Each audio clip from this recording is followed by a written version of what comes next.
Every year, humanity forges colossal anchor chains capable of withstanding a force of over 1,500 tons, enough to hold back an entire freight train loaded with coal. A single link can weigh more than 500 kilograms and be as thick as a tree trunk. But how is such immense strength born from a simple bar of red-hot steel?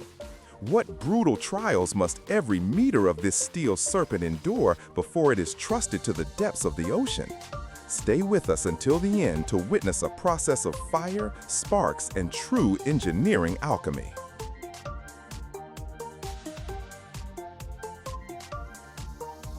It all begins not in the forge, but at a steel mill, where a special alloyed steel is created from ore and scrap.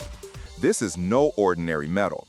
To produce chains that can handle loads of thousands of tons, you need the highest grade of steel, one capable of resisting not only tension, but also the embrittlement that comes from the extreme cold of Arctic waters. After smelting and chemical analysis, the steel is cast into massive cylindrical billets. These billets, while still hot, are passed through rolling mills that, with incredible force, squeeze and stretch the metal, forming it into long, round steel bars with a diameter that can exceed 200 millimeters.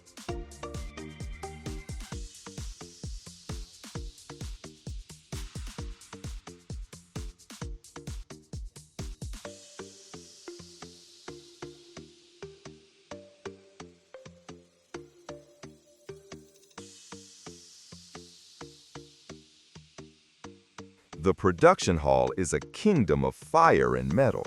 The air here is thick with the hum of machinery and the sharp, distinct smell of incandescent steel.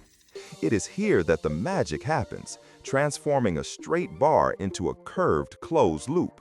First, the steel bar enters the infernal mouth of an induction furnace. In a matter of minutes, a powerful electromagnetic field heats it to 1200 degrees Celsius, making the metal plastic and malleable. The glowing bar is then immediately fed to a bending press. Hydraulic arms effortlessly bend it into its characteristic U-shape. Now comes the critical moment. While still hot, the U-shaped piece is threaded through the last, already completed link of the growing chain.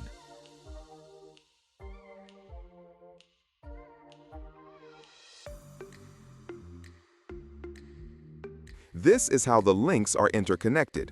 The two ends of the U-shaped piece are then brought together and clamped tightly in the giant copper jaws of a welding machine. The process of flash butt welding begins. An enormous electrical current is passed through the joint. The metal at the point of contact instantly melts, accompanied by a blinding flash and a fountain of sparks. At that exact moment, a hydraulic press with hundreds of tons of force squeezes the molten bands together, fusing them at a molecular level into a single seamless piece. The excess metal, known as flash, is immediately sheared off by special cutters.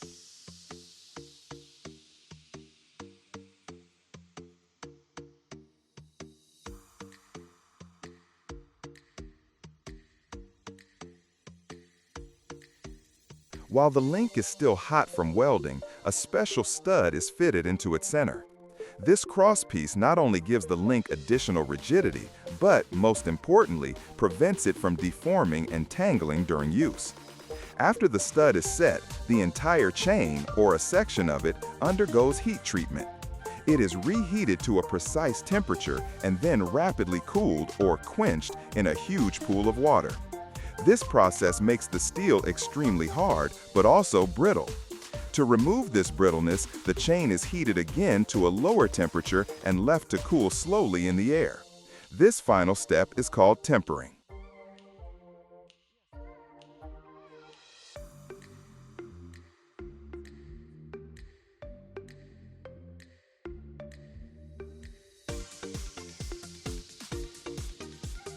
Not a single meter of a giant chain leaves the factory without undergoing a series of the most stringent tests.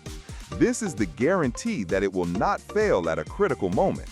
First, the entire chain is subjected to a proof load test.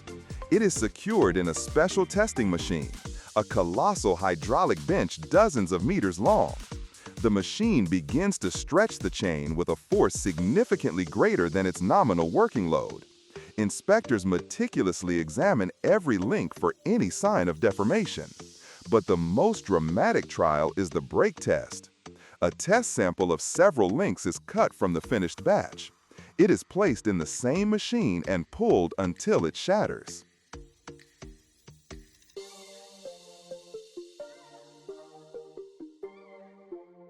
The deafening crack of rupturing metal is not a sign of failure, but the ultimate confirmation of the entire batch's quality. After the mechanical tests, every single link is inspected with ultrasound to detect any hidden internal flaws. Only after successfully passing all these stages does the chain receive its quality certification. Loaded for transport, it looks like a sleeping steel leviathan ready to begin its silent service in the depths of the ocean. For the highest grade chains, this proof load can exceed 1,000 tons. This means the chain is stretched with a force equivalent to the weight of 3 Boeing 747s. The minimum braking load for such products often exceeds 1,500 tons.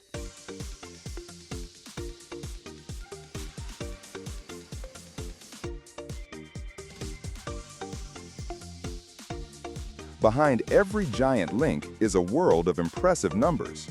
A single link of a top-grade anchor chain can be forged from a steel bar over 200 millimeters in diameter. The weight of such a link easily exceeds 500 kilograms, more than a grand piano. However, chains are not measured by the link, but in sections. A standard marine section, or shot, is 27.5 meters long. The complete anchor chain for a supertanker can consist of 12 to 15 of these shots, reaching a total length of over 400 meters. Its total weight can easily exceed 250 tons, comparable to the weight of 2 adult blue whales. Every minute, thousands of kilometers of old cable vanish from our world. They're torn from the walls of houses, factories, and machines. And all of this scrap is reborn as pure copper, a hidden treasure more vital than gold for our modern world. Imagine it. Coils of wire that yesterday lay forgotten in a scrapyard are today melting in a furnace at over 1,100 degrees Celsius, hotter than a volcano. But the most remarkable part? Copper can be reborn infinitely. So the wire that lit your room 20 years ago might be powering an electric car tomorrow. And stay with me, because at the end, I'll reveal a secret this metal's been hiding, and it will change the way you see copper forever.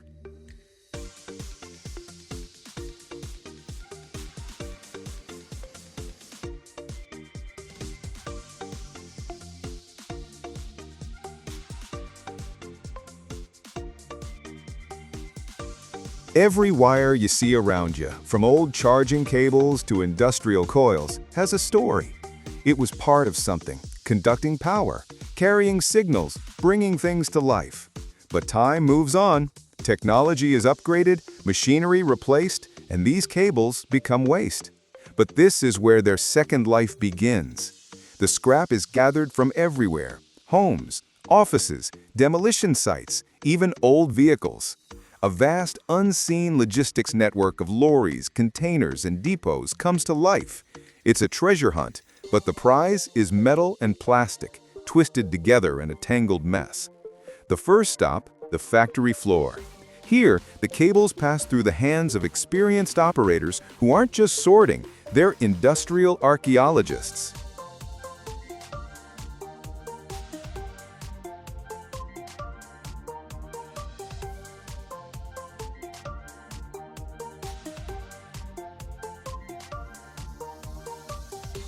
This is a critical stage. The quality of the final product depends entirely on the accuracy of this sort. Mix the wrong types of metal, and you compromise the purity of the copper, complicating every process that follows. The team here uses a variety of tools: shears, pliers, and specialized stripping machines. The work is fast, but precise. Every coil is unwound and separated into fractions: bare bright wire, plastic sheathed cables, thick industrial lines, copper, and aluminum. The integrity of the copper must be preserved. It's the heart of the operation. Even the smell on the workshop floor, a mix of old plastic, metal, and dust, tells you that this is where the transformation begins.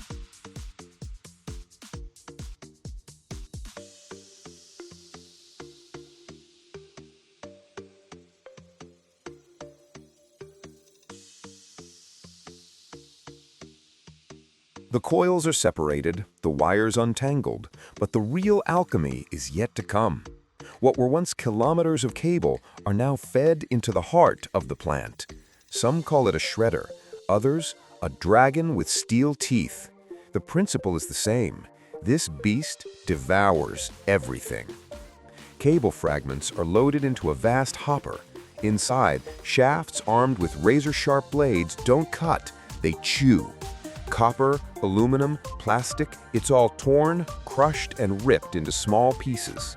From there, the shredded mix enters a machine where physics takes over. A symphony of centrifugal forces, vibrations, air currents, and magnets goes to work. The light plastic is blown away into one stream. The heavy copper falls into another.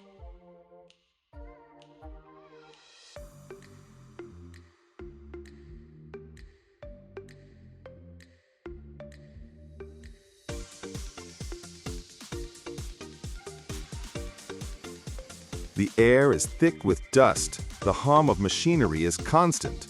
Operators watch the metrics on their screens intently. This isn't just noise, it's the sound of rebirth.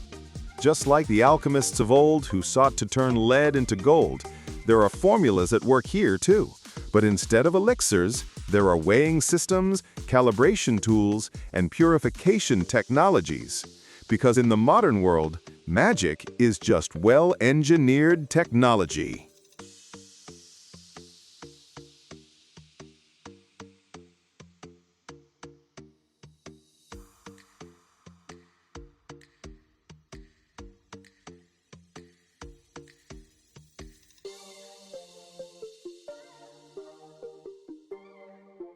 Inside the furnace, fluxes are gradually added, special agents that bind to impurities like oxides, dirt, and residual insulation.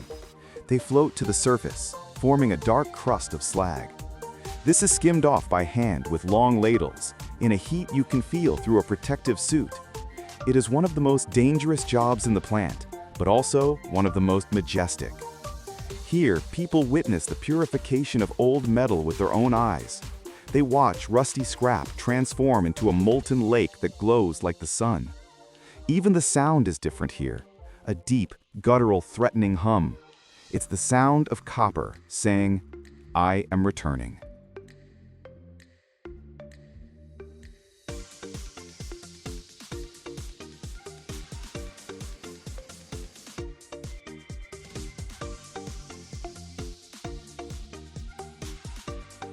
Once the molten copper is cast into solid ingots, it still doesn't know what it will become.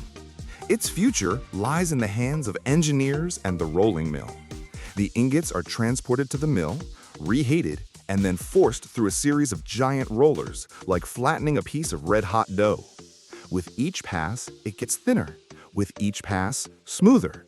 This is how copper sheet is formed, or the feedstock for wire. Next comes drawing. This is where the copper is pulled through a series of progressively smaller holes, or dies. It stretches, thins out, but never breaks.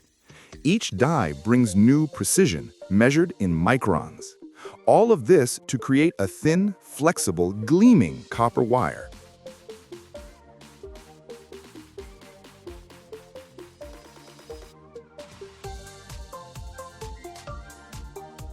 Sometimes, this wire will be insulated and buried in the walls of a new house.